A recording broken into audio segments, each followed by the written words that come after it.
ट्रिपचा plan झाला आहे आणि तो ऐन टायमावर कॅन्सल झाला नाही. असं कधीच झालं नाही. प्लॅन करून कॅन्सल करायचा आणि परत घरात बसायचं याचा मला लई कंटाळा आला. त्यामुळे माझी लई दिवसापासून सोलो ट्रिपला जायची इच्छा होती आणि फायनली त्याची सुरुवात आता झाली. रामराम मंडळी, आम्ही फायनली चाललो आहे माझ्या सोलो गोवा ट्रिपला. सकाळ सकाळी बस पकडून मी निघालो गोव्याला. जाताना मस्त नजारे बघत शेवटी एकदाचं पोचलो गोव्यात. गोव्यात मडगाव बस स्टँडवर पहिला उतरलो आणि पहिला फिरायसाठी स्कूटी बघितली.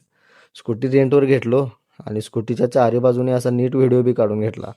स्कूटीवरच्या सगळ्या स्क्रॅचचे नीट व्हिडिओ काढायचे, नाहीतर तुमच्यावर स्कॅम झालाच समजा.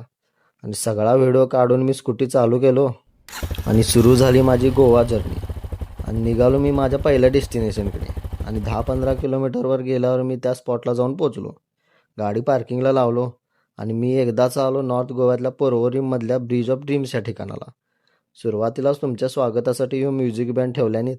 दिसताना जरा खडूस दिसतात, खरं तरी बी चांगली आहेत. सगळ्यांबरोबर फोटो बिटो घेतलो आणि पुढे आलो त्या ब्रिज ऑफ ड्रीम्स बघायला. बाजूलाच काउंटर आहे. तिथं मोठ्या माणसांचं 50 रुपये आणि बारक्या पोरांचं 25 रुपयाचं तिकीट आहे. तिकीट काढून मी आलो या पुलावर. ह्यो लांबलचक पूल होता आणि यावरनं चालताना एकदम हवेतनं चालवलं असं वाटत होतं. इथं फोटो बी एक नंबर येतात. आणि या पुलाच्या टोकास असं बसोस बाकडे बी आहेत. या बाकड्यावरनं बसून मस्त पक्ष्यांचा आवाज ऐकत निसर्गाचा अनुभव घ्यायला मस्त जागा आहे. ह्या पुलाच्या बाजूस आल्यावर जरा अशा बाटल्या दिसल्या. ह्यो काय विषय म्हणून बघूच जवळ गेलो तर तिथल्या सगळ्या भिंती दारूच्या बाटल्यांनीच बांधल्यानीत. तेवढंच नव्हे तर सगळ्या वेगवेगळ्या रंगीत बाटल्या वापरून ह्या नक्षी बी काढल्यानी. आम्ही लहानपणी असल्या बाटल्या करून आईस्क्रीमवाल्याकडनं गारेगार घेऊन ये, खरं ह्यो विषय पहिल्यांदाच बघितलो.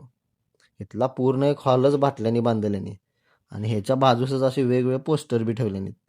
तिथं तुम्ही तुमचे चेहरे असे घालून फोटो घेऊ शकताशीत. आणि एवढ्या भारी ठिकाणाजवळ ही शाळा बी आहे. मग असल्या भारी शाळेत कुणाच जाऊस आवडणार नाही. असल्या भारी शाळेत जर मला जायला मिळालं असतं तर मज्जाच असते. तर अशाच एका भारी ठिकाणाबद्दल जाणून घ्यायला मला सबस्क्राईब करा. तर भेटूया पुढच्या भागात. तोपर्यंत धन्यवाद.